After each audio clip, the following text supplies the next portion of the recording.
Eh ben alors, je vais vous souhaiter la bienvenue et puis une bonne année à tous. Donc bienvenue pour s'inscrire ensemble dans cette démarche de mobilisation locale des agents immobiliers sur la rénovation énergétique. Donc de son petit nom Immo-Réno. Voilà, on est dans le premier d'une série de 4 webinaires que j'aurai le plaisir d'animer. Donc moi, je suis Gaëtan Brispierre, je suis sociologue indépendant. Je travaille depuis une dizaine d'années sur les questions de rénovation énergétique, à travers principalement des enquêtes qualitatives, mais aussi des démarches d'innovation, notamment Expereno, et puis la première saison d'Imoreno, j'en reparlerai. On sera aussi accompagné durant ces 4 webinaires par Octave, et notamment Gabriel Quentin et Florent Richard, qui se présenteront plus en détail tout à l'heure. Octave a vraiment été pionnier, assez en pointe sur ce sujet. Donc, c'était intéressant d'avoir ce compagnonnage tout au long de ces webinaires.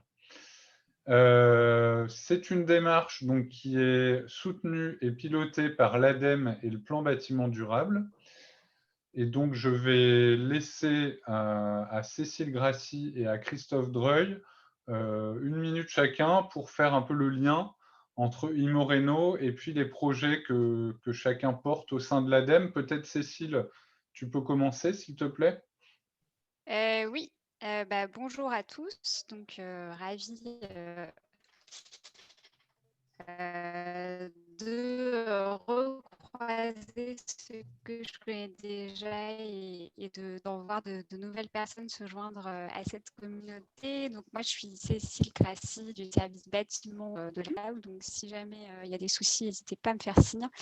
Donc, je suis en charge du sujet de la mobilisation des professionnels pour la rénovation énergétique et notamment de la charte engagée pour faire qui a été lancée par les pouvoirs publics pour associer largement des professionnels à ces grandes politiques de rénovation qui sont menées actuellement et qui tendent à être de plus en plus renforcées. Et donc simplement vous dire en quelques mots l'esprit derrière ce qu'on fait aujourd'hui et ce qui est organisé, proposé par Gaëtan. C'est vraiment de pouvoir davantage travailler avec des professions dont la rénovation dont elle constitue une composante indispensable, notamment dans leurs échanges avec les particuliers.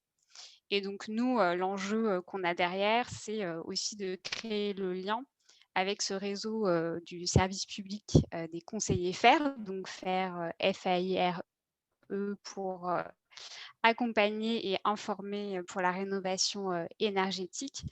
Et donc c'est ça qui a été très intéressant dans ce projet Immo-Réno et qui se poursuit aujourd'hui, c'est de pouvoir rapprocher ces univers et vraiment de travailler en complémentarité entre des conseillers FAIRE qui vont apporter des compétences plutôt techniques, de suivi administratif aussi et financier sur comment obtenir les aides et déjà le sens de la relation client, de gestion et valorisation d'un bien.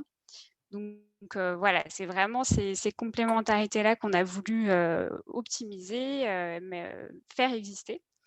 Donc merci à tous les porteurs de projets qui s'impliquent beaucoup depuis déjà, on peut dire quelques années presque, hein, maintenant, pour faire avancer le sujet et donc pour faire naître cette communauté. Et donc l'idée aujourd'hui, c'était vraiment de continuer sur la dynamique qui a été lancée avec cette communauté et de l'élargir aussi à des nouveaux venus. Voilà, donc bienvenue et je vous souhaite de bons échanges ce matin. Et donc je vais passer la parole à Christophe, mon collègue.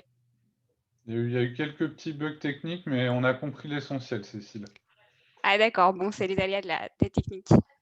Alors, Christophe, Gaëtan, bonjour à tous. Donc Christophe Dreuil, donc également de l'ADEME. Donc je travaille également sur le sujet de la mobilisation des pros, mais plus spécifiquement au sein de l'équipe qui est dédiée au programme SAR. Le programme SAR, pour ceux qui ne le connaissent pas, c'est un programme de C2E, certificat d'économie d'énergie, qui finance désormais justement tous les espaces conseil faire dont parlait Cécile, mais aussi un petit peu plus largement le conseil donc, pour la rénovation énergétique des locaux de petits tertiaires privés et ce qui nous intéresse un petit peu plus aujourd'hui, la dynamique territoriale autour de cette rénovation énergétique. Donc, lorsqu'on entend mobilisation des professionnels, donc ici, je la prends en personne vu qu'on est sur le sujet de l'immobilier, mais on parle d'une part des professionnels de l'acte de construire qui vont réaliser les travaux, mais aussi à l'ensemble des acteurs économiques en fait, qui vont pouvoir permettre de massifier un petit peu toutes ces rénovations énergétiques des logements et des locaux de petits tertiaires. Donc, le but, moi, de ma mission principalement dans cette équipe, c'est de faciliter ces missions aux différents échelons territoriaux. Donc, faire en sorte que les partenariats nationaux se déclinent localement, mais aussi que les initiatives locales puissent être dupliquées dans d'autres territoires afin de pouvoir avancer dans ce sens-là. Donc, je soutiens complètement l'initiative d'Immo-Rénov' que j'avais pu découvrir un petit peu, donc effectivement, à l'origine notamment avec Octave. Et donc, je suis vraiment convaincu qu'on a un intérêt à travailler tous ensemble, donc avec les acteurs à mobiliser, les espaces, les conseillers ensemble, pour apprendre à se connaître tout simplement et comprendre un petit peu les attentes et les atouts de chacun afin de pouvoir monter des partenariats et des collaborations qui sont fructueuses. Voilà, donc ce format proposé aujourd'hui donc, via Immo-Rénov' me semble tout à fait pertinent. Il est assez proche de ce qu'on a imaginé aussi pour en interne sur différents sujets. Donc, je suis très curieux de suivre ces webinaires et on remercie Gaëtan de m'y avoir convié. Merci beaucoup, Christophe. Donc, on va être ensemble pour 1h30 à peu près, jusqu'à midi. Je vais prendre un temps d'abord pour lancer la démarche, vous réexpliquer un peu l'histoire et puis donner les grands principes. Et puis ensuite, on va avoir donc l'essentiel du webinaire qui va être consacré à la présentation de l'outil rebaptisé Immo-Rénov', donc par Octave, et puis la DIL 36, donc de l'Indre-et-Loire. Vous aurez évidemment la possibilité de poser vos questions. Alors peut-être pour commencer, c'était intéressant de rappeler pourquoi il fallait travailler sur cette synergie entre transactions immobilières et puis rénovation énergétique. Il y a plusieurs raisons à cela. D'abord, il y a un flux important de transactions. Alors en 2019, c'était 1 million. Et chaque transaction immobilière peut être une opportunité de rénovation énergétique. On sait que c'est notamment lors de ces transactions que se font les travaux d'ampleur dans les logements. Il y a 70% de ces transactions qui sont gérées par des agents immobiliers professionnels. Et ce qui est intéressant, c'est que ces agents immobiliers, c'est des professionnels multicasquettes. Donc, ils travaillent sur les transactions, mais souvent aussi, ils sont administrateurs de biens et parfois également syndics de copropriété. Donc, travailler avec les agents immobiliers, c'est se donner aussi la chance de toucher d'autres cibles de décideurs de rénovation que les acquéreurs ou les vendeurs. Il y a également un enjeu là qui a été rappelé par Christophe notamment et Cécile, c'est la mobilisation de l'écosystème des professionnels par les conseillers FAIRE. Donc c'est un objectif qui est renforcé dans le cadre de ce programme SAR. On sait que les agents immobiliers, ils font partie de ce système d'acteurs prescripteurs auprès des ménages, avec les banques, avec les notaires, avec les grandes surfaces de bricolage, entre autres.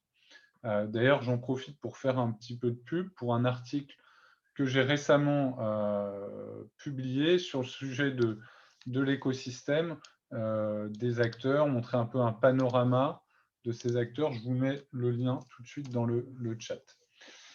Un autre aspect, aussi une autre raison de s'intéresser au sujet, c'est plutôt du côté des agents immobiliers que la rénovation énergétique, ça peut leur permettre d'ajouter une corde à leur arc et finalement d'apporter une valeur ajoutée à leurs clients en termes de conseils.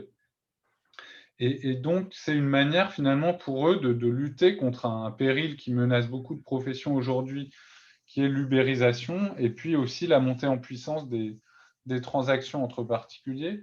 On peut dire que travailler sur la rénovation énergétique pour un agent immobilier, c'est aussi une manière de donner du sens à son métier et puis de revaloriser l'image de ce métier qui n'est pas toujours au top dans la population. Donc on voit qu'il y a vraiment un potentiel de rapprochement entre cette rénovation énergétique et les transactions immobilières de l'autre côté. Mais on sait aussi que ces deux univers culturels assez différents, il y a des langages bien particuliers, il y a des approches bien différentes, et que les intérêts des groupes d'acteurs ne sont pas naturellement alignés, hein, d'où l'importance de ces démarches de type IMO-Réno pour rapprocher, pour faire converger les intérêts. Alors, j'avais envie de vous raconter un petit peu l'histoire de cette démarche qui ne commence pas avec le webinaire d'aujourd'hui, puisqu'on est parti effectivement de l'initiative d'un porteur de projet qui était Octave. J'ai eu l'occasion et la chance d'accompagner dans le cadre d'un programme d'innovation sociale les experts rénaux, donc qui date déjà de quelques années. Et Octave était vraiment pionnier dans cette volonté d'aller travailler avec des agents immobiliers. Et puis, Gabriel et Florent sont allés assez loin, puisque dans le cadre de ce programme-là, et c'est la petite photo qu'on voit en bas à gauche, il y a un partenariat local, un des premiers partenariats locaux qui a été signé dans le Grand Est avec le GIE Orpi.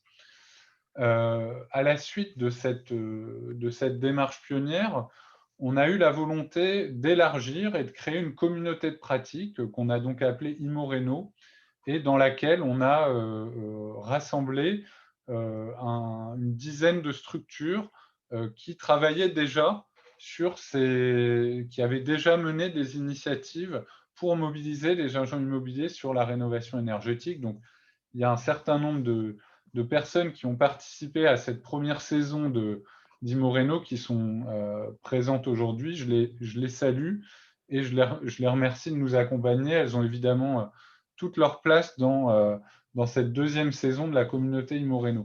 Alors, vu qu'une image est souvent plus parlant qu'un long discours, ce que je vous propose, c'est de vous projeter la vidéo qui présente finalement le travail qu'on a fait dans le cadre de cette première saison d'IMO-Réno.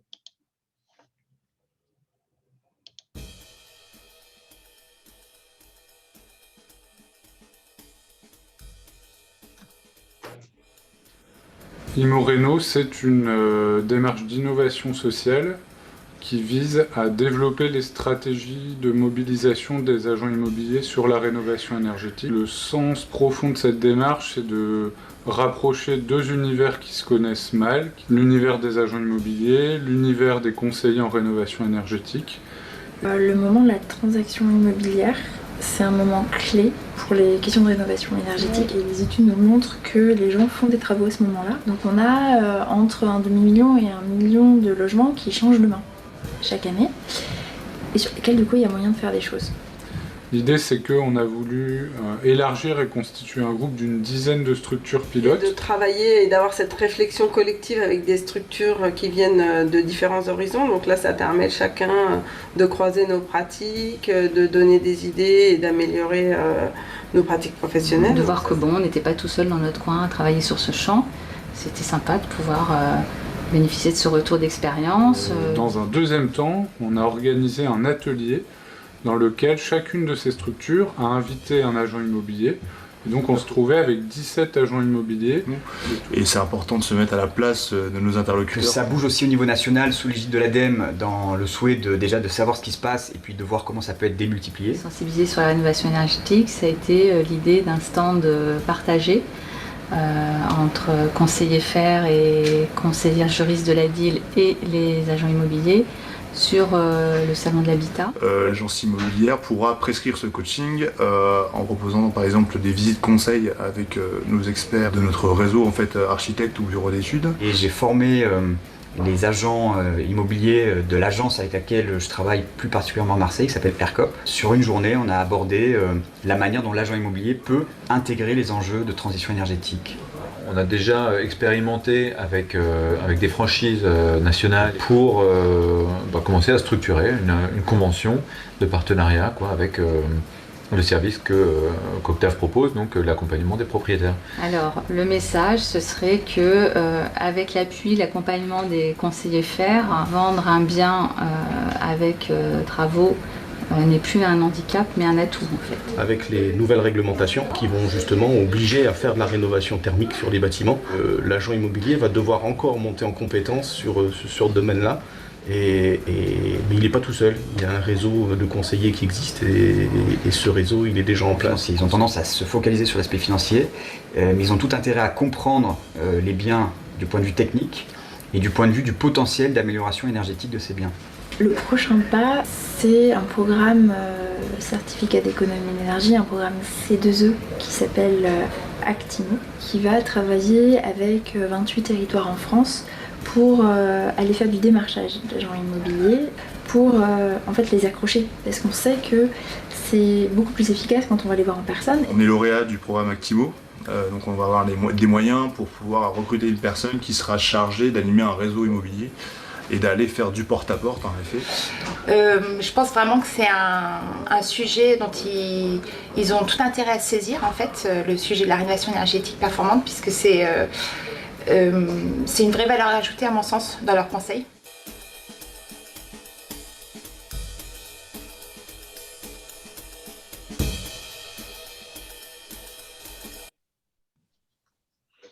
Voilà pour le rappel des épisodes précédents.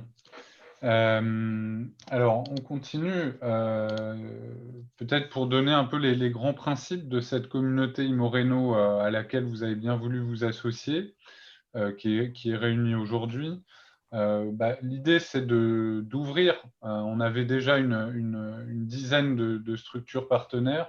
On a eu envie d'ouvrir davantage et finalement de rassembler tous ceux qui ont envie de faire avancer ce sujet.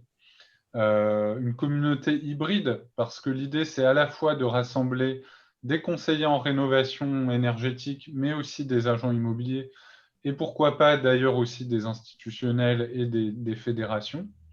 Une communauté tournée vers l'innovation.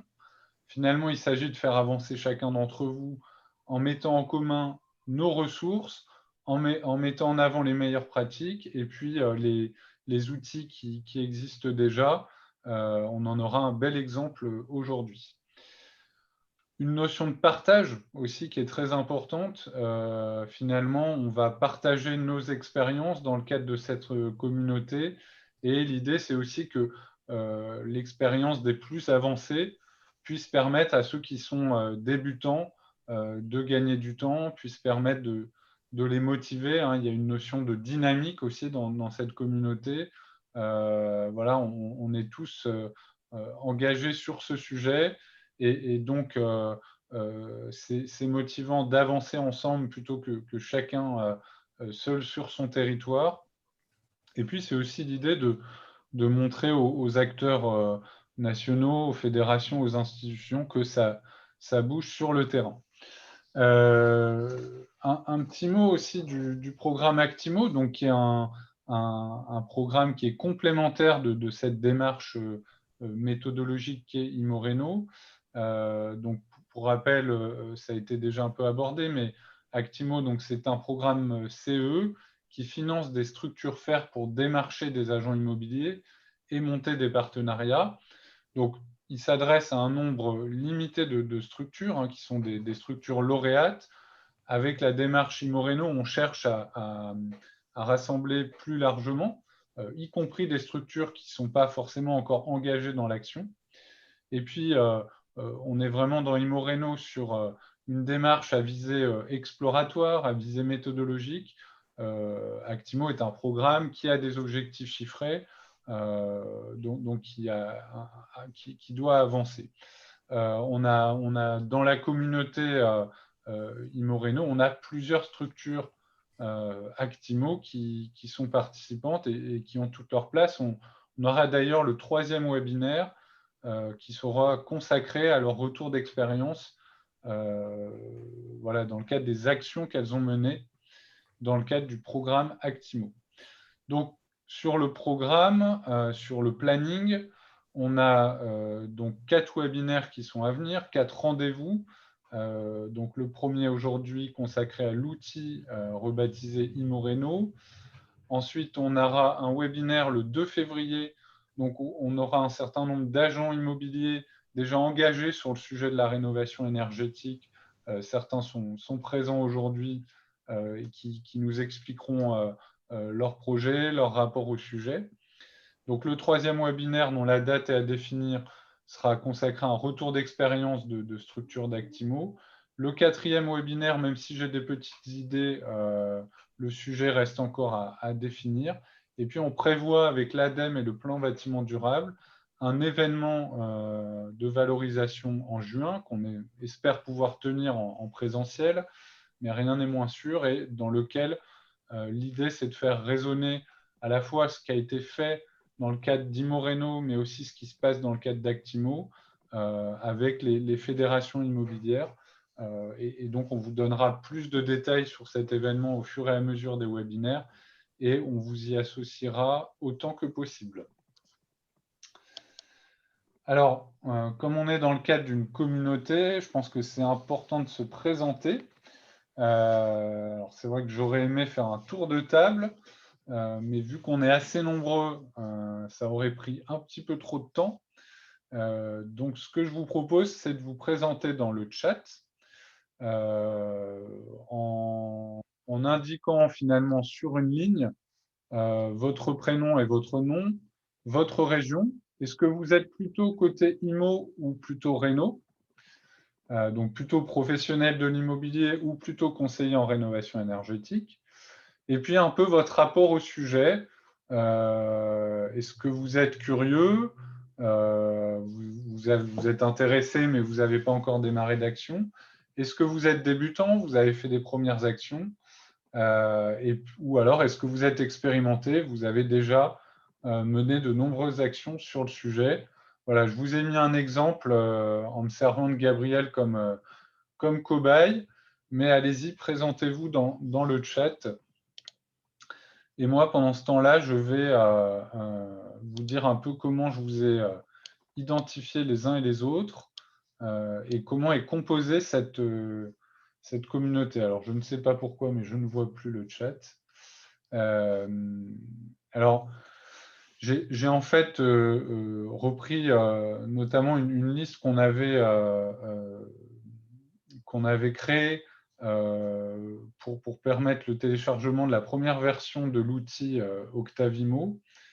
Ça m'a permis d'identifier un nombre de structures, un certain nombre de structures, de professionnels de l'immobilier intéressés. On a aujourd'hui à peu près 35 personnes qui sont dans notre communauté Imoreno, donc qui sont toutes des personnes qui ont dit être intéressées par ce sujet, avoir envie d'avancer et de participer à cette communauté. Donc, on a une dizaine de structures qui font partie du programme Actimo dont je viens de parler.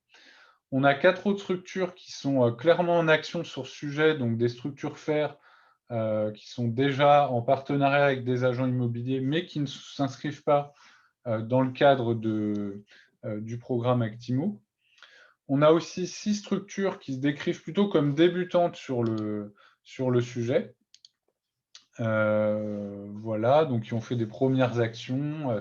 Ça peut être de démarchage, de réunion.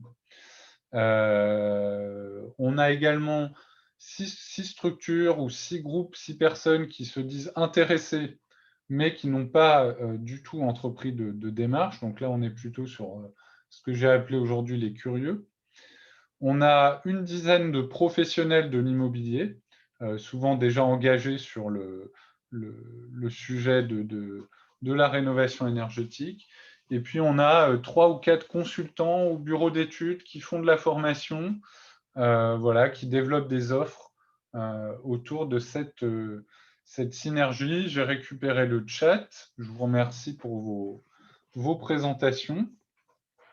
Et je voulais également vous rappeler, si ce n'était pas fait, d'aller vous inscrire dans le formulaire dont j'avais mis le lien dans le mail, et je vais vous remettre le lien dans le chat. C'est pour constituer une liste de contacts que je partagerai avec tous les participants au webinaire, et ça facilitera les prises de contact entre vous. Alors, il est bientôt 11 h, donc on va passer au cœur de ce webinaire, qui est la présentation de l'outil Imoreno, ex-Octavimo.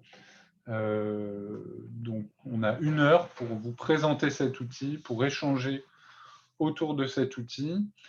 On va le faire avec donc Octave, Gabriel Quentin et Florent Richard qui sont initiateurs de l'outil, Christine Fleuret et Flora Brunet donc de l'ADIL de l'Indre-et-Loire, ADIL 36, qui se sont réappropriés l'outil et l'ont adapté sur leur territoire.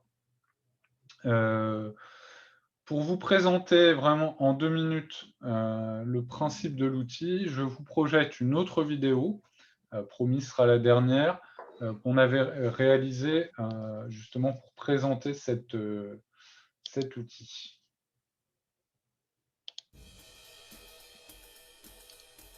On a développé un outil de simulation qu'on a appelé Octavimo pour justement que les agents immobiliers puissent par eux-mêmes faire la simulation et avoir ces informations clés pour les acquéreurs, quoi. L'objectif de notre outil à nous, il est de donner accès à l'agent immobilier à une expertise supplémentaire qui est de déterminer quels sont les travaux qui seraient à prévoir dans le bâtiment ou dans le bien qu'il a à vendre et surtout qu'est-ce que ça coûterait, ce que ne fait pas un DPE.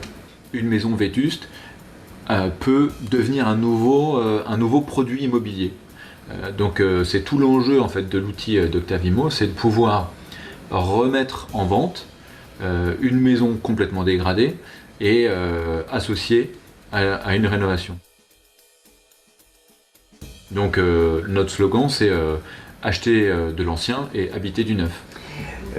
Qu'il y a des outils qui émergent, très intéressants, qui permettent notamment de simuler un budget mensuel pour quelqu'un qui va acheter et rénover un bien qui a un potentiel d'amélioration et qui puisse lui s'imaginer dans un budget mensuel. En fonction de comment est le bâtiment, de simplifier un outil au maximum pour que n'importe qui puisse l'utiliser, même s'il n'est pas spécialiste du bâtiment, ou en tout cas de la thermique du bâtiment.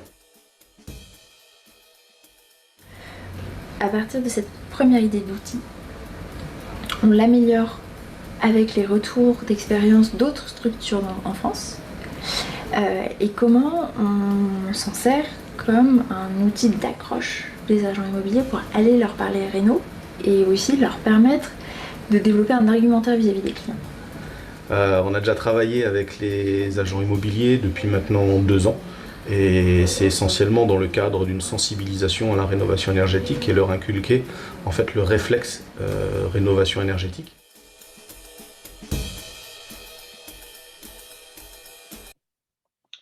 Voilà pour une présentation rapide du principe de cet outil. Donc l'objectif de la présentation d'aujourd'hui et des échanges d'aujourd'hui, c'est de vous faire connaître cet outil. Certains l'ont peut-être déjà un petit peu fréquenté sous son ancien nom. C'est de vous donner envie de l'utiliser pour aller à la rencontre des agents immobiliers, puis aussi d'éventuellement de l'améliorer, cet outil, puisqu'on est sur un outil open source. Peut-être 2 petites remarques. L'outil qui va vous être présenté aujourd'hui, c'est en quelque sorte la nouvelle version simplifiée de l'outil que vous avez peut-être pu télécharger précédemment, qui était l'outil Octavimo. Et puis, donc, on a effectivement choisi de changer le nom de l'outil.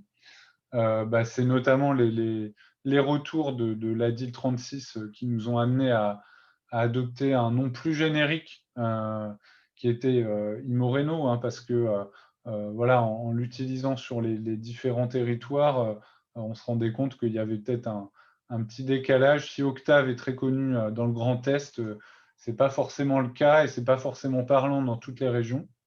Donc c'est aussi pour faciliter la réappropriation sur tout le territoire qu'on a choisi de changer ce nom-là. Donc voilà, je trouvais ça intéressant aujourd'hui d'organiser ce dialogue entre ces 2 structures. Voilà, parce que finalement, ça illustre bien la dynamique qu'on souhaite amplifier autour de cet outil dont chacun peut s'emparer pour l'améliorer, partager les améliorations. On est vraiment sur un outil open source et donc on verra à la fois Octave qui a créé cet outil et puis comment la DIL se l'est approprié. Voilà, et je crois que Gabriel est très impatient de démarrer. Alors juste pour donner Il y a beaucoup de choses à dire aussi sur l'outil. C'est-à-dire, effectivement. On commencera par parler de son développement, de son appropriation. Ensuite, Florent nous fera une démonstration de l'outil. Et puis, on terminera en partageant autour des usages de l'outil dans la relation avec les agents immobiliers. Et donc, n'hésitez pas à poser vos questions au fur et à mesure dans le chat. On prendra un temps pour y répondre. C'est Florent qui va présenter l'outil et donc moi je m'occuperai du chat. Si vous avez des questions en direct, je pourrais vous répondre simultanément. Voilà, alors peut-être pour commencer autour de ces questions de développement, d'appropriation de l'outil, côté Octave, est-ce que vous pourriez nous dire d'où vient un peu cet outil? Qu'est-ce qui vous a amené à le développer et dans quel contexte?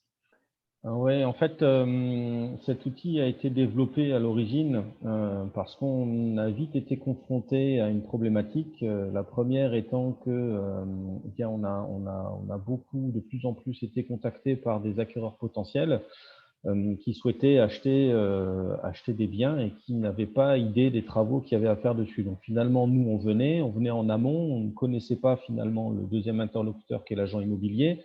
Et donc, on travaillait plus en binôme et ça allait très vite en contresens avec l'objet principal de l'agent immobilier qui est de vendre le bien.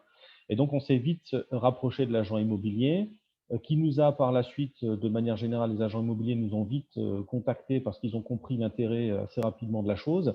Et on s'est rendu compte que on était assez sollicité de manière très régulière et on n'arrivait finalement plus à suivre. C'est-à-dire qu'on n'arrivait plus forcément à aller voir l'agent immobilier, on n'arrivait plus à aller sur le bien pour faire l'étude du bien, pour lui donner une idée de ce qu'il y avait comme travaux et notamment de travaux d'économie d'énergie. Et l'idée de l'outil est venue tout simplement du fait qu'à un moment donné, étant bloqué, il fallait bien qu'il puisse quand même avoir accès à l'information. Donc le principe a été justement de développer cet outil pour qu'il soit relativement autonome dans un premier temps, qu'ils aient déjà suffisamment d'éléments en main avant de nous contacter, parce que l'agent immobilier a besoin d'une grande réactivité. Et quand je dis grande réactivité, c'est parfois même quelques jours d'intervalle. Et cet outil permettait justement de faciliter l'apport d'informations. Donc voilà l'origine principale de cet outil. Je ne sais pas si tu voulais rajouter quelque chose, Gabriel, là-dessus. Non, je vois qu'il y a beaucoup de personnes dans les présentations qui sont du programme Actimo. Donc, je pense que c'est quelque chose que vous avez pu confirmer sur le terrain. La relation n'est pas forcément facile avec les agents IMO parce qu'ils veulent presque la réponse dans l'après-midi quand ils ont une question pour tout de suite pouvoir revenir vers leurs clients et tout de suite apporter les réponses. Dans des secteurs tendus, certaines maisons sont vendues quasiment dans la semaine. Il y a très peu de latence. Alors, il y a des secteurs très détendus. Donc, ça, c'est aussi un retour d'expérience qui était intéressant. C'était que dans le partenariat qu'on a essayé d'installer avec les agences immobilières, c'est une expertise qu'ils ont intérêt à développer et qu'ils apprécient, surtout sur des territoires qui ne sont pas très, très tendus. Et donc, ils ont besoin justement de rassurer les propriétaires, d'apporter des informations sur les subventions, d'apporter plein d'informations périphériques à juste la vente de la maison pour pouvoir justement déclencher la vente et rassurer les acquéreurs. Ce que je peux peut-être ajouter avant de donner la parole à la DIL, c'est qu'effectivement, on est sur un outil et un positionnement particulier qui est de donner une autonomie finalement aux agents immobiliers sur le sujet de la rénovation énergétique parce qu'ils ont ce besoin de réactivité, tu le disais Gabriel, mais aussi parce que tout simplement, on a en France environ 800 ou 1000 conseillers FR et on a 125 000 agents immobiliers. Donc, c'est difficilement imaginable que pour chacune des transactions, il y ait un conseiller FR qui puisse faire une simulation comme le proposent des outils plus évolués.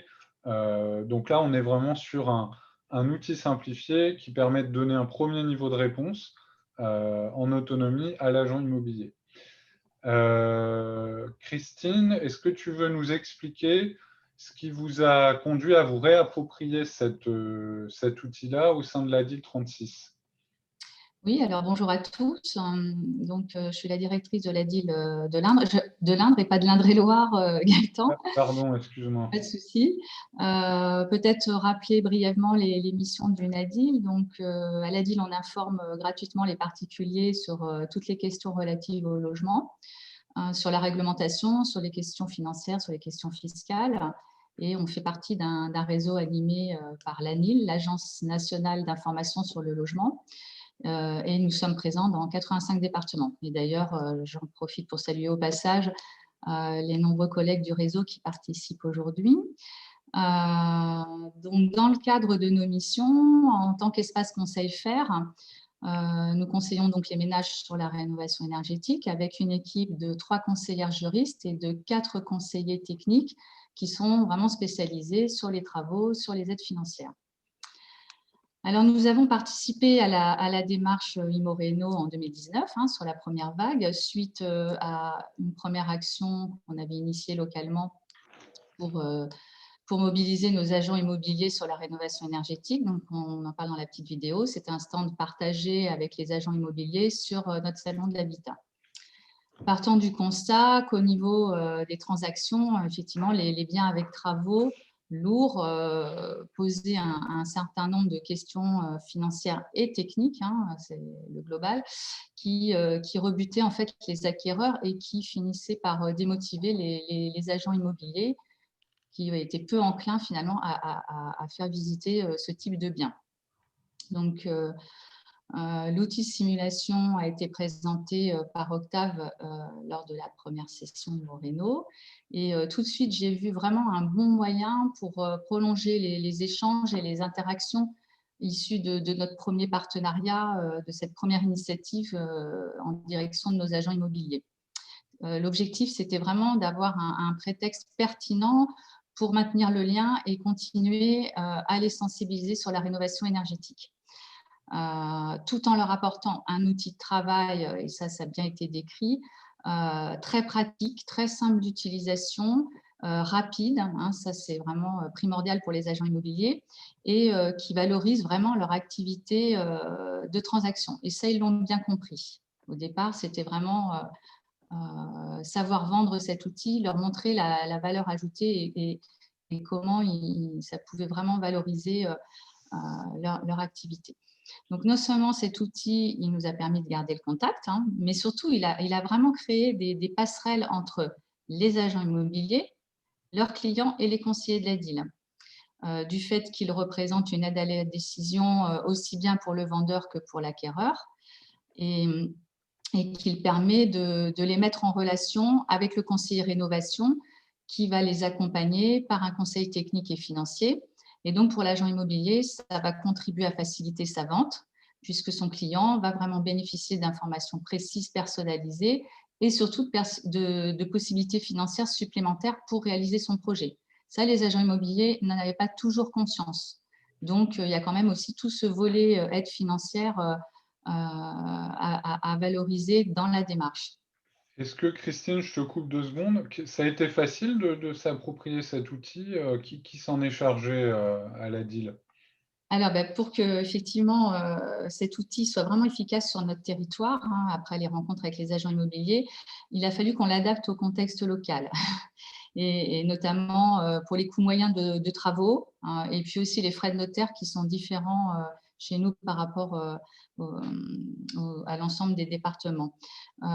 Donc pour ça, effectivement, j'ai dû m'appuyer sur un premier conseiller volontaire, Quentin, qui heureusement avait une vraie appétence pour les formules de calcul sous Excel et qui s'est complètement emparé de cet outil pour le perfectionner et l'adapter à nos besoins et aussi aux besoins des agents immobiliers.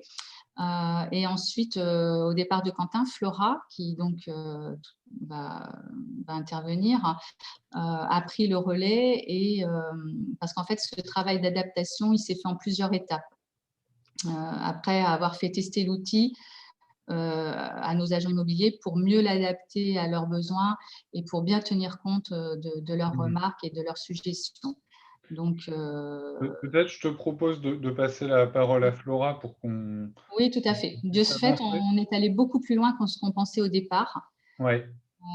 Mais aujourd'hui, c'est vrai que du coup, c'est un outil qui est maintenant vraiment utile et que Flora va détailler un petit peu tout le travail qui a été apporté. Donc, du coup, j'explique juste qu'initialement, c'est un outil qui demandait, on va dire, une certaine maîtrise d'Excel pour pouvoir se l'approprier, le modifier. Donc, c'est aussi ce que va nous expliquer, j'imagine, Flora, les quelques modifications qui ont pu être apportées via la DIL 36 et sur lesquelles ensuite Octave a rebondi pour proposer cette version simplifiée. Alors Flora, en 2-3 minutes, parce qu'après on passera à la démonstration, comment est-ce que tu es intervenu toi sur l'outil ? Alors déjà, donc la phase de modification, c'est sur 3 phases. Donc la première phase, comme Christine l'a dit, c'est Quentin qui a géré cette première phase, notamment sur les modifications sur les frais de notaire, puisque comme Christine l'a dit, dans le département de l'Indre, les frais de notaire sont différents, ils n'ont pas subi d'augmentation. Et puis il a également travaillé sur le prix des travaux. On les a adaptés à notre département. Donc, on s'est basé sur les devis, donc sur une moyenne par rapport aux devis que nous avons et puis sur notre connaissance du marché. Voilà. Donc, suite à ces premières modifications, Christine et Quentin ont fait le test avec une agence immobilière. Et suite à ce premier test, ils voulaient qu'on soit plus pointu sur le montant des travaux et surtout sur la simulation de calcul des mensualités. Donc là, j'ai repris du coup le travail suite au départ de Quentin. Et donc, on a travaillé sur cette deuxième phase de modification donc, qui consiste à être plus précis sur la mensualité. Puisque du coup, on peut proposer maintenant, à l'aide d'un menu déroulant, plusieurs taux d'emprunt avec plusieurs durées. Donc ça, c'est une modification qui, à la base, est liée à une demande en fait, d'agents immobiliers avec qui vous avez testé l'outil. Oui, parce que du coup, avant, il fallait aller sur un site à part pour faire la simulation mensualité, etc. Donc, on a trouvé que c'était plus judicieux d'avoir l'ensemble sur le même outil. Sur le même outil. Un autre exemple de modification ? Oui, alors un autre exemple également, donc ça c'était sur la partie également, donc sur la dernière phase de modification, où on a travaillé essentiellement sur l'esthétique du fichier et sa mise en forme. Puisque du coup, maintenant, le fichier, c'est essentiellement que des menus déroulants et moins de saisie manuelle. Comme ça permet à l'agent immobilier ou à l'utilisateur de s'en servir très rapidement. Et on a également travaillé donc sur l'esthétique et sur la rédaction du contenu, notamment sur l'onglet tuto. Donc, vous verrez dans l'outil tout à l'heure, c'est pareil, on a travaillé dessus. Ok. Mais c'est intéressant justement de voir qu'il y a eu une dynamique entre Octave qui a proposé un premier outil, la DIL qui l'a modifié, et puis donc maintenant Florent va nous faire la démonstration sur l'outil en version simplifiée. Alors je pense qu'il faut que je te donne les droits d'animateur. Oui, en attendant que tu me les donnes, effectivement, ce qu'il faut bien retenir de cet outil, c'est que c'est vraiment un outil open source. Donc, c'est un outil qui est toujours difficile à développer et à rendre utile sur l'ensemble des territoires, hein, ne serait-ce qu'en termes de coûts de travaux. Donc, effectivement, le principe de l'outil, c'est qu'il y a des choses qu'on peut modifier dans l'outil directement sur un onglet qu'on verra tout à l'heure, mais c'est aussi et surtout de se l'approprier comme l'a fait la DIL 36 en fait, et puis de l'améliorer en fait en fonction du besoin de son propre territoire. Tu es animateur. Ça y est, je le suis. Super. Donc voilà, alors on va commencer rapidement parce que j'ai à peu près combien de temps? Un petit quart d'heure, tu m'avais dit, hein, 20 minutes. Donc on va faire rapide. Je vous ai pris un petit exemple, donc c'est l'exemple d'une maison, hein, d'une annonce telle qu'on les voit très souvent sur l'ensemble des territoires. Donc on se retrouve, alors ici c'est une maison plein pied standard années 70 où évidemment qui fait à peu près 80 mètres carrés, un prix de 225 000 euros. Comme le dit l'annonce, il n'y a que des travaux de rafraîchissement à prévoir. On verra tout à l'heure effectivement ce qu'ils entendent par travaux de rafraîchissement. En tout cas, on n'a pas trop souvent les mêmes définitions entre conseiller faire et puis agent immobilier. Donc, c'est toujours très intéressant de rebondir là-dessus. À partir du moment où on a déjà une annonce immobilière, finalement, on a déjà beaucoup d'éléments qu'on verra tout à l'heure dans l'outil qu'on pourra rentrer. Voilà, donc alors on se focalise sur ce type de maison qui est assez énergivore, hein, donc vous le voyez sur cette slide, où en fait on a une étiquette G, hein, donc en 536 kWh énergie primaire par mètre carré par an, donc pour une maison de 80 mètres carrés, c'est quand même assez important. Avec un chauffage fioul, dans cette maison, en gros, il y a tout à faire, hein, que ce soit les fenêtres, les murs, etc. Donc, c'est typiquement le genre de bien qui paraît relativement cohérent à l'extérieur, hein, pour une vente, hein, puisque c'est un bâtiment propre dans son ensemble. Hormis très souvent ce qui va se passer, les gens vont peut-être plus, les agents immobiliers vont peut-être plus se focaliser sur les travaux intérieurs et notamment les travaux de rafraîchissement. Donc, c'est pour ça qu'on a très souvent ce type de phrases qui sont intégrées dans le bâtiment. Et nous, ce qu'on va apporter à l'agent immobilier, c'est effectivement vraiment ce que vous faites déjà un peu tous, mais ce qui va être peut-être un peu plus palpable grâce à cet outil, c'est vraiment d'avoir cette vision globale sur la thermique en tant que telle, mais pas seulement, vous allez le voir dans un instant. Voilà, là normalement vous avez l'outil en visuel, je pense que c'est bon, tout le monde le voit. On le voit, ouais. Super. Donc cet outil, il est développé en plusieurs onglets assez simples, hein. Donc les onglets, alors on peut le prendre à la fois sur l'ordinateur, mais aussi sur une tablette, ça fonctionne assez bien. On peut le faire fonctionner soit par onglet du bas standard, soit par onglet en haut où vous avez des raccourcis. Vous en avez 4 principaux. Le premier, c'est l'onglet Info qui, lui, va permettre de rentrer l'ensemble des informations du bien qui se divise en 4 phases. La première phase… Zoomer un peu? Ouais, je peux peut-être zoomer. Si j'arrive à enlever ça en haut. Pardon, hein, je te coupe. Ouais, attends juste un instant. J'ai la barre en haut qui m'embête.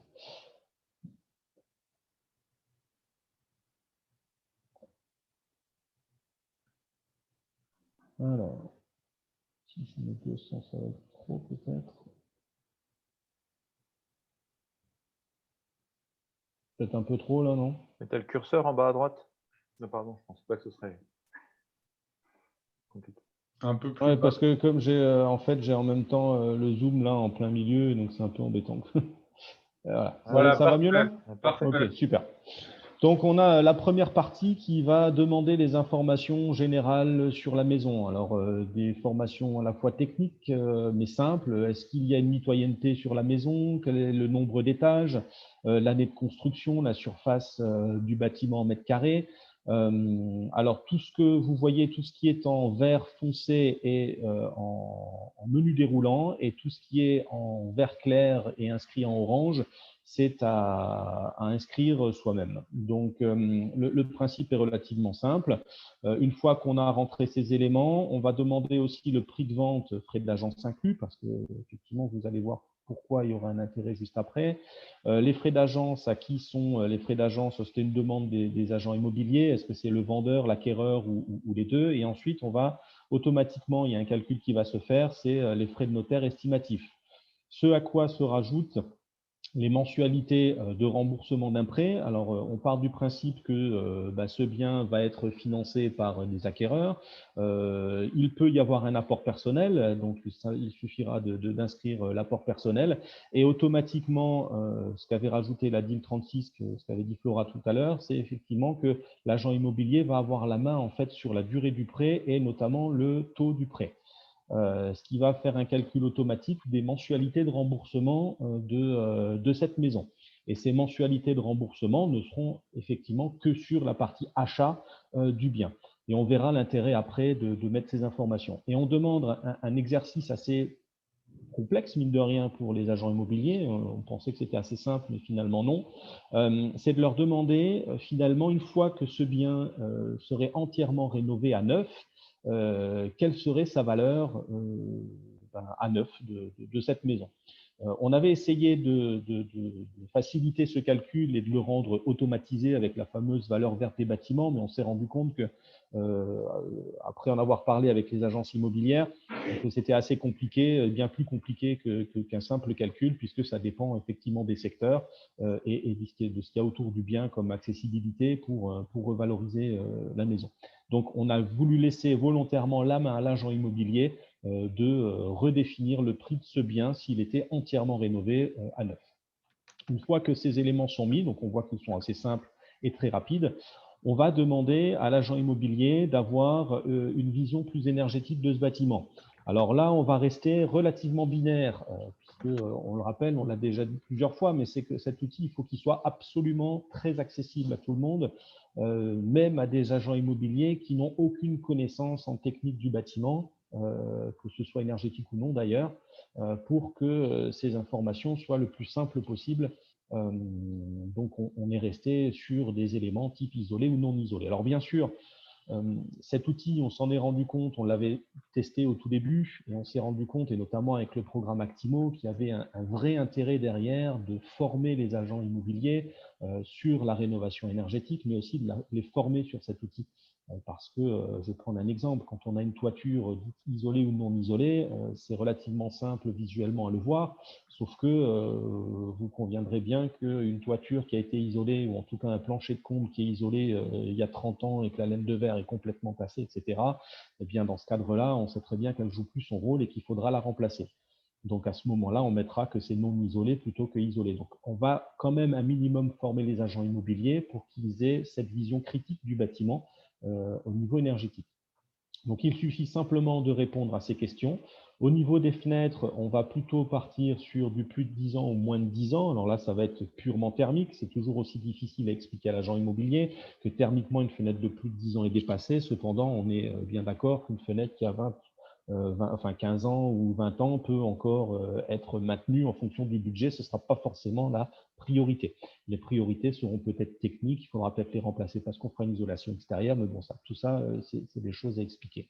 Ce qu'a rajouté la DIL 36, c'était ici d'être beaucoup plus précis, notamment au niveau des combles, de savoir si c'était des combles perdus, mixtes ou rampants, ou alors est-ce qu'on fait une isolation intérieure ou extérieure, de mettre le nombre des fenêtres, etc. Donc d'avoir des éléments un tout petit peu plus précis pour que les calculs de coûts tout à l'heure se fassent de la manière la plus cohérente possible. Une fois que ces éléments sont rentrés, on va demander les valeurs DPE à l'agent immobilier, et très souvent, ce DPE, il l'a, mais parfois, il ne l'a pas forcément. Donc, on va leur demander de faire un petit exercice ou au moins d'interroger son vendeur, puisque c'est quand même un de ses clients, et d'avoir des informations de facture, des informations de consommation d'énergie. Si ce n'est pas possible, vous avez un onglet tutoriel, on le verra juste après, qui reprend finalement des méthodes de calcul éventuelles pour pouvoir ressortir une consommation du bien. On va intégrer les énergies de chauffage et la manière dont l'eau chaude sanitaire est faite, en fait, et elle sera faite après travaux. pour pouvoir déterminer les coûts.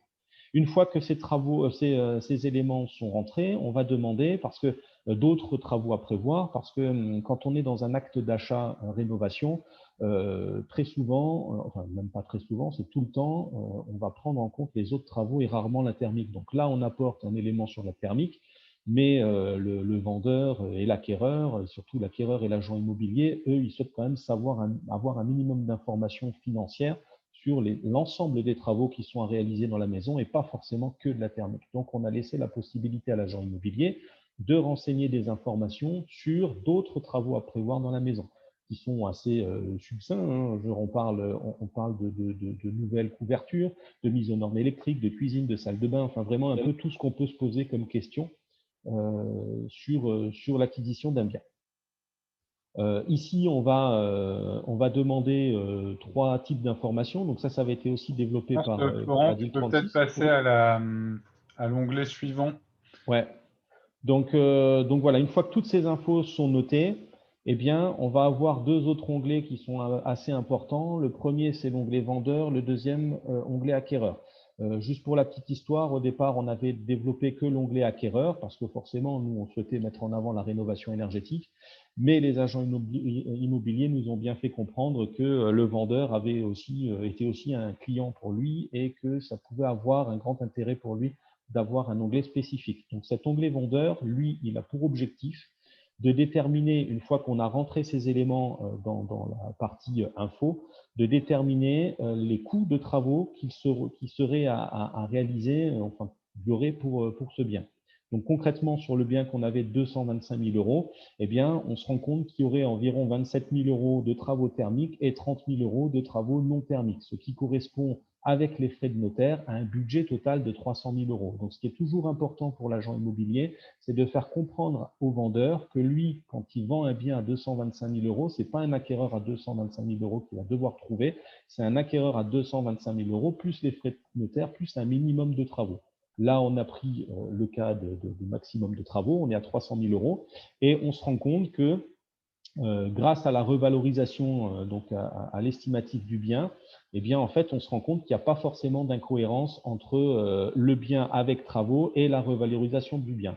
Dans ce cadre-là, on voit qu'il n'y a pas d'incohérence, mais très souvent, il y a une incohérence qui permet à l'agent immobilier d'avoir des argumentaires complémentaires pour bien expliquer au vendeur que son prix qu'il a souhaité déterminer avec l'agent immobilier est trop élevé. Donc, ça permet de peut-être parfois, ça ne marche pas forcément à tous les coups, mais de mettre un bien à un prix peut-être plus réel du marché.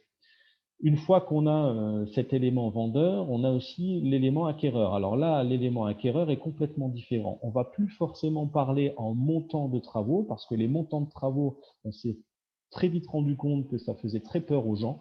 Et quand on leur dit qu'il y a 100 000 € de travaux, ils ont tendance à ne pas signer un acte de vente, ou un acte d'achat plutôt. Et donc, on a plutôt travaillé sur des mensualités, donc un effort mensuel financier pour le remboursement de cette maison. Et donc, on a travaillé sur 3 scénarios. Un scénario dit esthétique, c'est-à-dire qu'il ne prend en compte que les travaux qui ne sont pas thermiques. Un scénario minimal, donc avec un minimum de rénovation énergétique, et un scénario de rénovation performante où là, on vise le BBC et on fait la totalité des travaux thermiques et non thermiques. Là, le principe étant d'expliquer que finalement, eh bien, on se rend compte que très souvent, à partir du moment où on fait un achat d'un bien, qu'on fait les travaux thermiques et qu'on paye sa facture énergétique, parce que là, ici, on le voit que c'est divisé en 3 parties, donc le coût mensuel du bien, le coût mensuel des travaux et le coût mensuel du chauffage. Et bien que très souvent, on se rend compte que cet effort financier, il est bien moins important quand on fait des travaux thermiques que quand on n'en fait pas. Et ça, c'est un argumentaire qui marche très très bien pour les agents immobiliers, parce que quand un bien est plutôt dégradé thermiquement, eh bien, on a tendance finalement à rassurer l'acquéreur et à donc accélérer cet acte de vente. Donc l'acquéreur, l'agent immobilier a souvent tendance à l'utiliser de manière plus facile. On a intégré aussi d'autres éléments, un élément qui permet de se projeter au bout de 20 ans sur la facture de chauffage. Donc, ça permet parfois d'accentuer le premier argumentaire parce que Là, on est dans un acte où finalement faire des travaux est très avantageux, mais ce n'est pas toujours le cas. Simplement, quand on sait qu'on va payer 100 € de plus par mois pour avoir une rénovation performante, alors qu'on aurait 100 € de moins si on ne fait rien du tout, eh bien, quand on se projette dans 20 ans, ça permet d'avoir une vision peut-être plus claire et de passer à l'acte plus facilement. Ce qu'on a rajouté, alors ce ne sera pas forcément valable sur tous les territoires, mais c'est la possibilité d'intégrer directement les coordonnées en fait, du conseiller qui sera mis en relation avec l'acquéreur potentiel, puisque ça permettra d'avoir des éléments beaucoup plus clairs sur les aides financières. Nous avions commencé au départ à vouloir intégrer des aides financières en fonction des travaux qui seraient réalisés, mais on s'est rendu compte qu'à ce stade-là, il manquait trop d'informations sur les acquéreurs potentiels pour avoir des calculs d'aides financières suffisamment cohérents. Donc, on a préféré, l'ADIL 36 avait préféré les supprimer et nous, on s'est rangé de leur côté. On pense qu'ils avaient quand même raison dans ce sens-là. Et donc, on a préféré plutôt mettre directement les coordonnées du conseiller qui était en charge de ce territoire. On a le dernier onglet qui concerne le tutoriel. Donc, ce tutoriel, lui, reprend quelques informations rapides pour comprendre les différents onglets. On y rajoute notamment des informations sur les conversions, puisque quand ils n'ont pas forcément le DPE, les agents immobiliers, il faut bien qu'ils puissent remplir quelques informations. Ce qui est surtout très important, et ce qu'on nous avait demandé, qui n'était pas le cas au départ, c'est d'avoir un onglet modification conseillée. Alors attention à tous, cet onglet n'est accessible qu'aux conseillers FAIR et non pas aux conseillers immobiliers ou agents immobiliers, etc. Puisque c'est vous, en tant que conseiller FAIR, qui allez rentrer tous les éléments de coût, en fait, de base de données de coût, pour que le calcul des coûts de travaux se fasse de la manière la plus cohérente possible en fonction de vos territoires. Donc, quand vous aurez cet outil, ils seront avec des coûts du Grand Est, et encore quand je dis Grand Est, c'est plus alsacien que le reste du Grand Est, donc des coûts qui peuvent être parfois importants. À vous de les changer, à vous d'aller rechercher l'information des coûts de travaux en fonction de vos expériences pour pouvoir avoir les coûts les plus justes possibles. Alors, le principe est simple, on met les coûts minimum et coûts maximum parce que, évidemment, une isolation de rampant, en fonction de ce qu'on va faire comme isolation, on n'est pas sur un tarif précis. Donc, on va calculer plutôt une moyenne, en fait, entre deux coûts de travaux. La deuxième chose que vous pouvez modifier, c'est l'ensemble des coordonnées des conseillers du territoire. Ça vous permet, alors quand on est, par exemple, l'ADIL, on n'aura pas forcément besoin, on me disait, après certains territoires en auront besoin, d'autres non. Dans tous les cas, quand vous changez les coordonnées des conseillers, quand vous êtes dans l'onglet Info, vous avez possibilité de noter en fait où se situe le bien, sur quel territoire, et en fonction du territoire, vous avez les coordonnées d'un conseiller qui s'affichent. Voilà en gros l'outil, le but de cet outil. Ce qu'il faut retenir, c'est que cet outil, il est vraiment open source, donc à vous de le prendre en main et de le modifier si nécessaire. N'hésitez pas à le tester avec les agences immobilières. Vous verrez que ces deux onglets vendeurs et acheteurs sont très très vite maîtrisés et dans les dialogues de conviction, de méthode de prix ou en tout cas de vente et d'achat. Et permettre justement à l'acquéreur d'être rassuré, mais aussi à l'agent immobilier de faire un acte de vente très souvent bien plus rapide que ce qu'il a à faire. Ce qu'il faut retenir aussi, la dernière chose, c'est attention toutefois, on donne quand même énormément d'informations à un agent immobilier, il faut un minimum de formation et il faut bien qu'il comprenne et que vous lui fassiez comprendre aussi que cet outil, ce n'est pas un outil qui sort des prix de devis. Ça reste des estimatifs à la fois de coûts de travaux, mais de travaux qui seraient à réaliser et que cette expertise, elle doit venir d'un conseiller FAIR. Ça lui permet d'avoir des premiers éléments de négociation avec le vendeur, des premiers éléments d'information à l'acheteur, mais le conseiller FAIR restera toujours le conseiller je dirais, le plus qualifié pour renseigner sur les travaux qui seront réellement à faire dans le bien. Voilà. Merci beaucoup, Florent. On peut passer aux questions. Pour cette présentation et cette démonstration très, très claire. Il y a effectivement eu un certain nombre de questions. Gabriel a commencé à y répondre dans le chat, donc du coup, je vais peut-être me concentrer sur les les questions qui n'ont pas reçu de réponse. Il y a quelqu'un qui demandait qu'est-ce qui est généralement intégré dans la rénovation minimale. Alors, dans la rénovation minimale, nous avions nous-mêmes développé pour nos propres besoins au niveau d'Octave un lot de 2 travaux et une ventilation. Pourquoi? Parce que nous, la particularité que l'on a chez Octave, c'est qu'on accompagne à la rénovation énergétique. On fait de la maîtrise d'œuvre, hein, concrètement. Donc, à un moment donné où vous faites payer de la maîtrise d'œuvre à quelqu'un, on va pas, pour nous, la rénovation minimale, ça sera la rénovation minimale dite Octave qui nécessite un accompagnement, donc minimum 2 lots de travaux pour que les gens aient un intérêt à payer cet accompagnement. Je pense que sur beaucoup de territoires, et notamment dans le réseau fer, voire même les ADIL, cette méthode de calcul, vous allez vous l'approprier, certainement la modifier en fonction de vos besoins. Ça va être peut-être que 30% ou autre. Donc voilà, donc c'est aujourd'hui 2 lots de travaux énergétiques qui sont sélectionnés. Sachant que la priorité des travaux qui sont sélectionnés sont toujours les combles et la dalle basse, parce que c'est très souvent les travaux les moins coûteux. Mais s'il est dans l'information, on se rend compte que la toiture est déjà isolée, par exemple, eh bien automatiquement, il va passer sur une autre priorité de travaux de ce qui n'a pas été fait. Voilà. Alors, une autre question un peu technique, c'est à quel endroit on entre les frais de l'agence immobilière? Alors, les frais de l'agence immobilière, ils sont inclus directement dans le prix de vente, puisqu'on met prix de vente, frais d'agence inclus. D'accord. OK. Il y a quelqu'un qui demandait aussi si vous aviez intégré un possible effet rebond dans l'estimation de la consommation énergétique future du logement. Non, parce qu'on a voulu faire quelque chose de très simple. Et ce fameux effet rebond est quand même assez… difficile à chiffrer. Ouais, assez difficile à chiffrer en fait. Donc, comme on a voulu faire un outil simple de premier niveau d'information, on ne l'a pas intégré. Quelqu'un qui demandait si finalement le risque derrière cet outil, c'était pas que les acheteurs privilégient souvent l'esthétique à l'énergétique. Oui, alors ça peut toujours arriver. C'est pour ça que ce que je disais tout à l'heure, l'utilisation de cet outil nécessite une formation aux agents immobiliers parce que derrière, il y a un discours qui doit être aussi tenu par l'agent immobilier. C'est pas juste un document qu'on remet comme ça à l'acquéreur bêtement, quoi, hein, juste, voilà, c'est vraiment une argumentation qu'il faut avoir. Ce qu'il faut pas oublier, c'est quand il reçoit l'outil, il voit aussi cet élément-là et c'est là l'intérêt, c'est de dire quelle est sa facture au bout de 20 ans.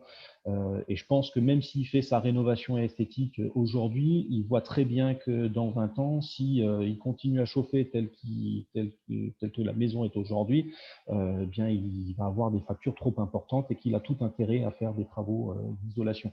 Sachant qu'on se retrouve très souvent, mine de rien, avec l'expérience, on se retrouve très souvent avec peut-être effectivement une mensualité évidemment plus importante quand on fait du BBC, alors ce n'est pas le cas ici, mais très souvent c'est le cas, mais quand même avec une mensualisation qui est tout à fait raisonnable, qui est soit égale, soit inférieure à la rénovation esthétique.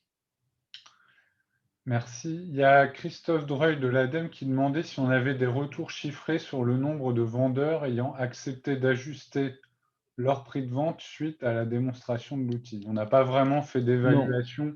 Aucune aujourd'hui. On n'a pas travaillé là-dessus. Le retour que j'ai, c'est peut-être un retour oral des agents immobiliers où beaucoup me disent ça va dépendre du vendeur. Il y a des vendeurs qui se disent à la rigueur, les gens quand ils achètent, peu importe qu'ils fassent la rénovation énergétique, moi ma maison elle est propre, elle est belle. Donc et elle est confortable.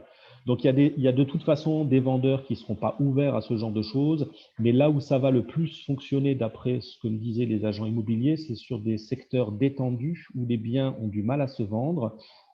Et forcément, cet argumentaire va venir pas forcément au départ. C'est-à-dire quand ils vont rentrer le mandat, ils vont le vendre au prix que le vendeur veut, ou s'il ne veut pas le baisser tout de suite. Et au bout de 3, 4, 5 mois, quand le bien ne se vendra pas, eh bien c'est là où cet onglet vendeur va avoir un intérêt supplémentaire parce qu'il va vraiment expliquer pourquoi le bien ne se vend pas. Et là, le vendeur est visiblement plus souvent ouvert, mais on n'a pas de chiffres à mettre en rapport. Il y a Christine et Flora qui demandaient comment est calculée la revalorisation du bien. Ça dépend. Elle n'est pas calculée. L'expertise de l'agent immobilier. Au début, on l'avait mis de manière automatique. On avait dit avec Gabriel, on avait développé cette fameuse valeur verte en disant, bah tiens, quand il y a un bien, Poum, il prend tant de valeur, mais on s'est rendu compte que c'était complètement irréaliste et pas du tout pragmatique. Et donc, on a préféré laisser la main à l'agent immobilier. Donc, c'est l'agent immobilier lui-même qui va noter la valeur du bien revalorisé. Et donc, ça, on le fait régulièrement avec les agents immobiliers et ça marche très bien. Il y a une autre modification importante aussi qui a été apportée. On pourra peut-être terminer là-dessus sur les questions, parce qu'il y a eu des échanges sur le fait effectivement de ne pas faire de calcul de subventions et d'aides au sein de l'outil. Alors, on avait essayé de le développer au départ, donc c'est ce que j'expliquais tout à l'heure, à ce niveau-là, les aides financières. On avait commencé à le faire, sauf que aujourd'hui, vous devez avoir suffisamment d'éléments, et notamment des éléments de surface d'isolant, des éléments les impôts, d'avoir le revenu fiscal de référence des acquéreurs potentiels. Et très souvent, à ce moment-là, on n'a pas forcément toujours les éléments. Surtout que cet outil est très souvent utilisé par l'agent immobilier à l'entrée du mandat, en fait. Donc, ils n'ont pas forcément d'acquéreur encore à mettre en face. Donc, il est extrêmement difficile de faire un calcul d'aide financière. On avait commencé à le faire. Finalement, on s'est rendu compte que c'était contre-productif parce que les aides financières étaient mal calculées. Et donc, les gens avaient tendance, un peu comme les travaux de manière générale, à se focaliser sur un montant. Et quand on leur disait qu'il y avait moins, ils n'étaient pas contents. Plus, ils étaient contents, mais c'était toujours assez compliqué. Donc, on a préféré plutôt renvoyer vers un conseiller parce que ça nous permettait, nous aussi, mine de rien, et c'est ce qu'avait fait la DIL, c'est que ça permettait d'être sûr d'avoir un lien avec l'acquéreur potentiel si on ne lui donnait pas ces éléments financiers directement.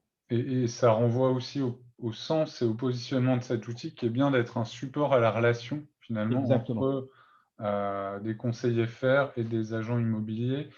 Et donc l'expertise sur les aides, finalement, ce sont les conseillers FR qui la... Oui, et j'ai tendance à le déconseiller de développer en open source ce genre de choses, parce que si vous le développez et que l'outil est trop développé, il aura tendance à rester dans les mains de l'agent immobilier et de l'acquéreur, et finalement, vous n'aurez jamais contact avec l'acquéreur parce qu'il aura déjà tous les éléments dans le dossier. Ok. Écoute, Florent, on va s'arrêter là pour les questions. Il y en a d'autres qui sont arrivées, mais on y répondra dans la dernière séquence. En tout cas, on va y essayer. L'idée, c'était de partager autour des usages de cet outil, notamment dans la relation avec les agents immobiliers. Et je voulais redonner du coup la parole à l'ADIL 36 pour que vous nous expliquiez comment vous l'avez utilisé, vous, dans votre rapport avec les agents immobiliers. Oui, alors effectivement, ça a été l'objet de plusieurs réunions avec les agents immobiliers, puisque à chaque fois, effectivement, il fallait quand même les former pour qu'ils puissent utiliser facilement l'outil.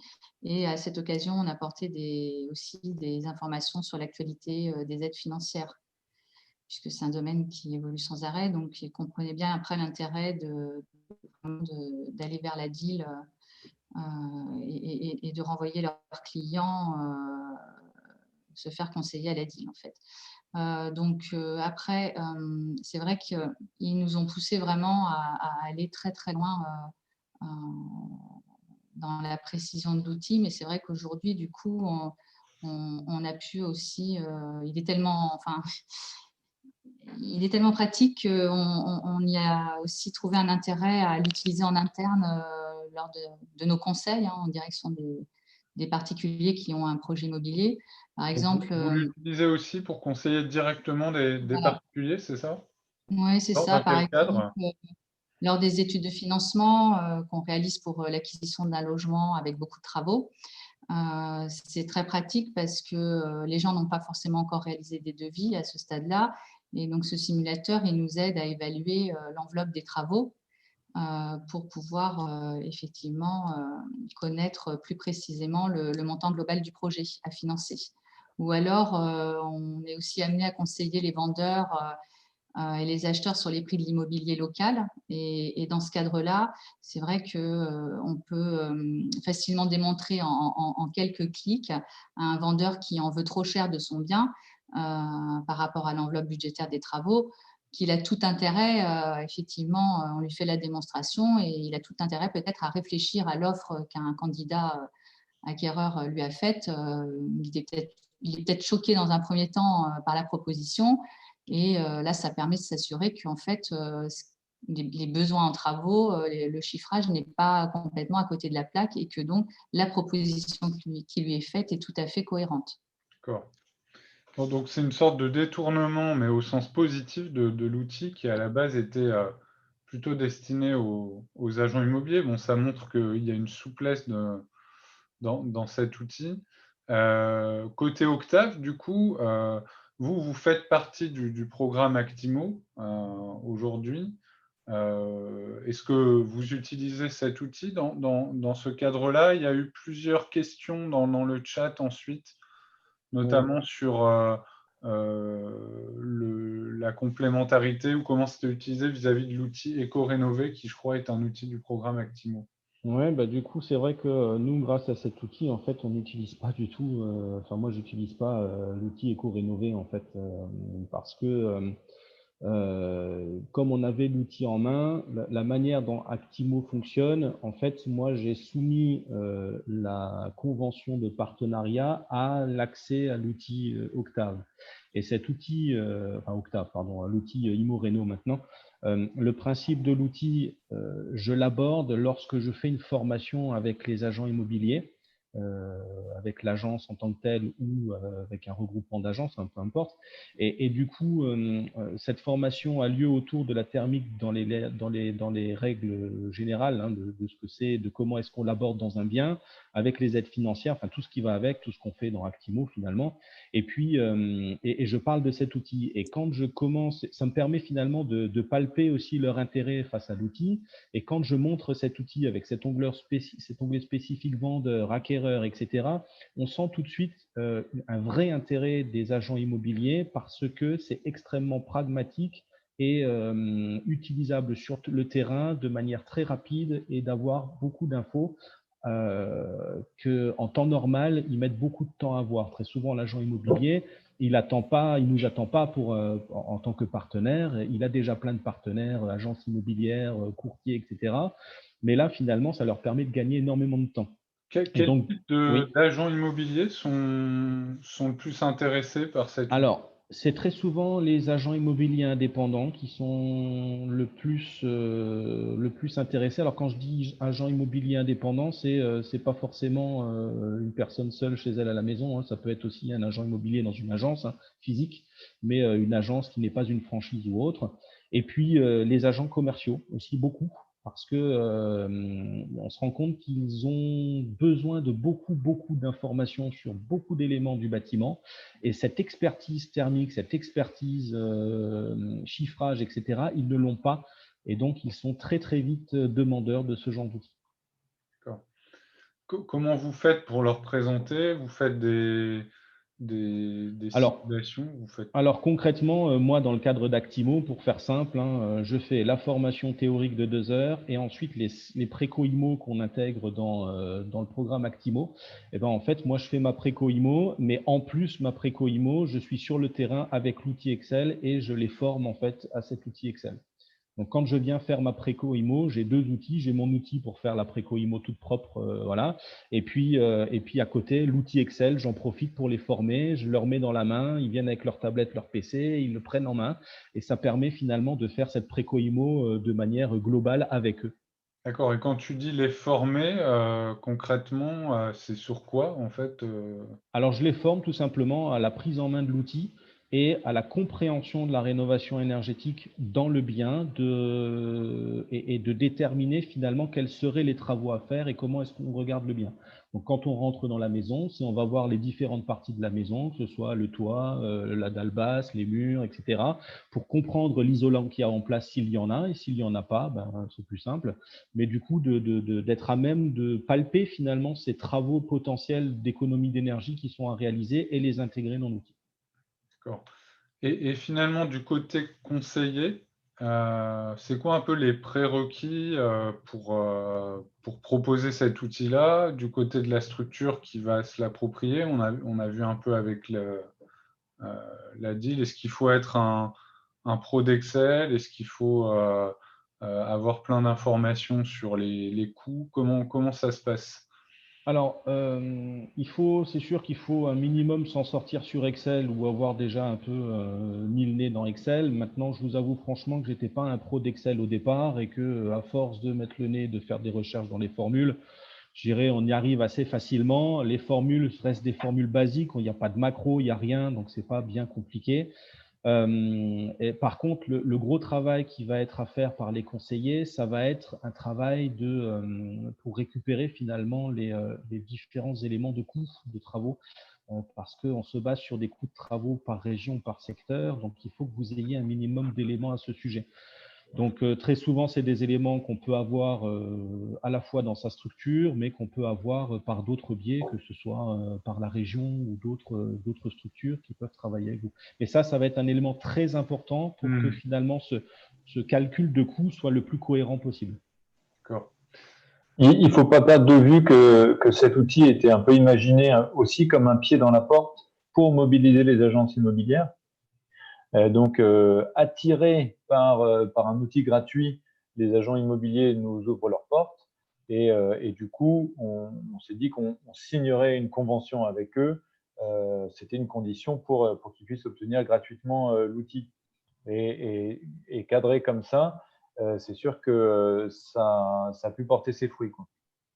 Et du coup, vu que tu as la parole, Gabriel, j'en profite pour t'interroger sur la question des copropriétés, des appartements collectifs, parce qu'il y a eu plusieurs fois la question dans Il y a eu quelques questions à ce sujet-là, effectivement.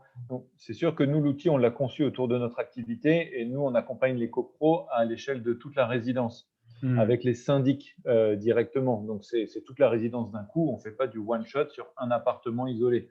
Donc, on ne va pas développer une variante pour intégrer les appartements, donc pour intégrer l'histoire de la mitoyenneté, etc. environnante. C'est vraiment uniquement des ratios de maisons individuelles et on ne peut pas le détourner pour s'en servir pour un appartement. Ok. C'est-à-dire que techniquement, l'outil ne donnerait pas des résultats justes pour un appartement parce qu'au-delà des rénovations qui se font par l'intermédiaire de votes en décision d'Assemblée générale, il peut y avoir aussi des projets de rénovation à l'échelle du logement. Je pense à un bailleur, etc. Est-ce que… J'ai jamais vraiment testé, mais les ratios les ratios de coûts sont pas les mêmes. Enfin, quand on a une résidence de 50 appartements, les ratios d'isolation extérieure, d'isolation de combles, souvent c'est des combles perdus. Enfin, c'est quand même fortement déformé. Et de toute façon, il y a toujours un technicien, un maître d'œuvre pour coordonner ça. Alors que dans le cas de la maison individuelle, il y a souvent pas grand monde sur la coordination. Et c'est qu'avec Octave, on essaie d'inventer, d'avoir une sorte d'AMO, une certaine expertise technique pour conseiller et coordonner les artisans après sur le chantier. En tout cas, effectivement, on peut éventuellement imaginer une déclinaison de l'outil à l'échelle non pas de la copropriété, mais d'un logement en copropriété pour lequel on ferait des travaux. Alors, c'est peut-être un développement à imaginer. Avant de passer à la conclusion, je lis là un témoignage sympathique de Sylvie Burlot de la DIL 36 qui avait donc participé à… Coucou Sylvie, qui avait participé à la première saison d'Imoreno et qui nous dit que dans la métropole clermontoise, 70 agents ont bien accroché avec l'outil. Donc, il y a vraiment un potentiel qui est intéressant à exploiter. Donc, on vous invite à vous emparer de cet outil. Il va vous être envoyé. Alors, je vais partager mon écran une dernière fois avec vous pour conclure ce webinaire. Avant peut-être de conclure, il y a peut-être un message à passer aussi. Je pense que on l'a vu, ne serait-ce que entre Octave et la DIL 36, on n'était que deux finalement, deux structures à travailler un peu et retour d'expérience ensemble sur Octave, et on a développé, enfin il a pris une ampleur cet outil en termes d'information, de justesse de calcul, etc., qui est pas négligeable. Donc il faut surtout pas hésiter à le prendre en main, à le développer, à remonter à tout le monde les infos, et ça, ce sera peut-être à voir, Gaëtan, comment est-ce qu'on remonte les infos, etc., sur l'outil pour que finalement cet outil il soit bonifié de tous les côtés, et que moi, mon rêve, je dirais, c'est, j'en profite, l'ADEME est là, c'est qu'à un moment donné, que cet outil devienne presque une référence pour les agents immobiliers, et qui puisse, pourquoi pas, un jour être développé en application, en fait, pour que ce soit extrêmement facile à utiliser, non pas forcément un outil Excel en tant que tel, quoi. Aujourd'hui, je dirais, c'est plus un outil bricolé, et en faire, enfin en développer comme un outil plus pro, ça serait quand même pas mal, quoi. Et c'est vrai qu'on s'était posé la question, pour être transparent, d'aller dans cette voie-là, et on a fait explicitement le choix de le garder sous cette forme Excel, aussi parce qu'on sait que c'est la meilleure manière pour tout un chacun, avec un peu d'apprentissage sur le tas, de se l'approprier, de développer des nouvelles fonctionnalités. Et on voulait donc laisser cette possibilité-là ouverte. Donc on vous invite à vous en emparer. Je le disais, cet outil il va vous être diffusé par mail à la suite du webinaire. Donc n'hésitez pas à l'utiliser évidemment dans vos relations avec les agents immobiliers, mais aussi à développer des nouvelles fonctionnalités. Si vous avez des questions plus spécifiquement techniques sur l'usage de l'outil, vous pouvez vous adresser à Florent. Il y aura un FAQ aussi qui va être réalisé. Effectivement, ce qui serait intéressant, c'est que tout au long des webinaires et de l'animation de cette communauté Imoreno, on continue à partager sur cet outil. Donc, je vous propose d'en faire un peu un fil rouge de nos webinaires, et puis de revenir à chacun de nos rendez-vous sur la manière dont chacun aura pu tester l'outil, et d'avoir un petit temps pour partager autour de l'appropriation de cet outil et des éventuels développements. Donc, aussi quelque chose que je voulais vous proposer, je l'avais déjà évoqué dans un mail, c'est de ne pas hésiter à m'envoyer vos ressources sur le sujet transactions immobilières et rénovation énergétique. On composera comme ça une sorte de boîte à liens collaborative. Il y a déjà un certain nombre de ressources liées à la première saison d'Imoreno que je vous remettrai en lien dans le mail.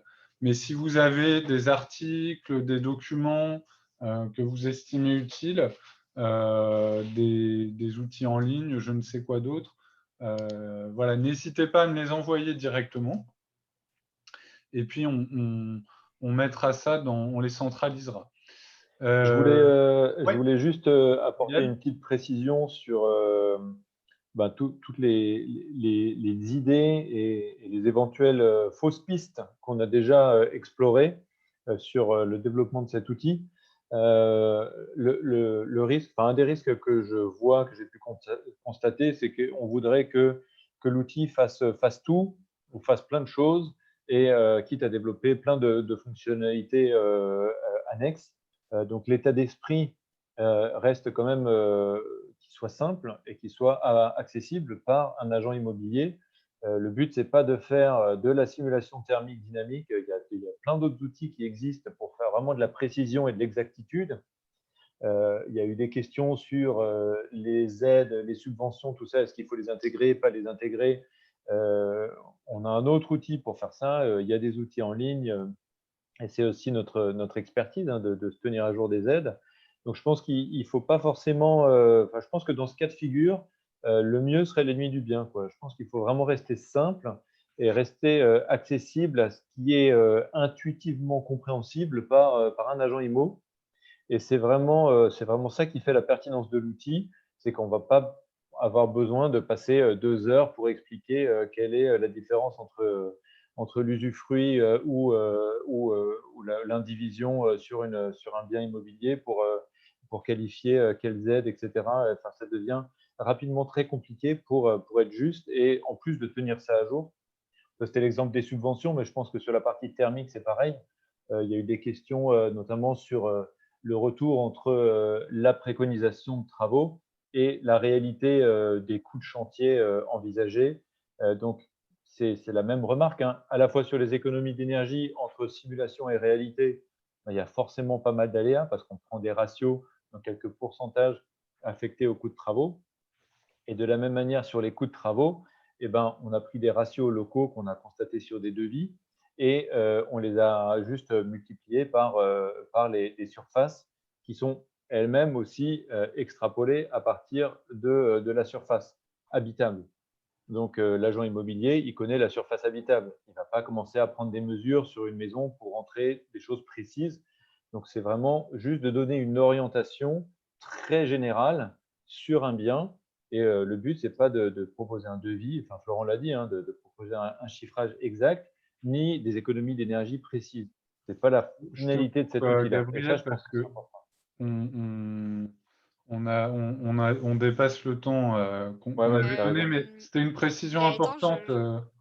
Je voudrais bien dire un mot aussi. Oui, bien sûr, Cécile, vas-y. Avant la fin.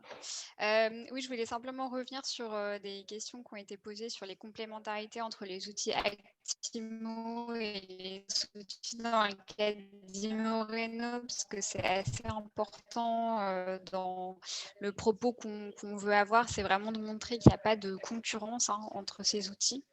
Et donner les uns par rapport aux autres et de bien expliciter pour vous dans votre usage lequel utiliser et à quel moment et dans quels objectifs.